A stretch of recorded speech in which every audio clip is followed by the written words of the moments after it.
Naghahanap ka ba ng beach na mas maganda pa sa Boracay kasi tahimik at hindi crowded? Nako, this is for you. Part 3 na pala ito.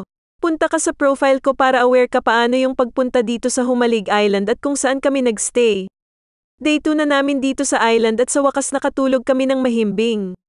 Ito talaga yung masarap sa feeling, yung gigising ka sa beach tapos naririnig mo yung mga alon habang nagkakape. Yung kasama namin na isa is mahimbing pa ang tulog kaya naglakad muna kami sa beach hanggang sa dulo. May parang gubat doon which is sobrang tahimik tas pinasok namin tapos parang nasa ibang dimension kami kasi nga parang ang layo namin sa beach.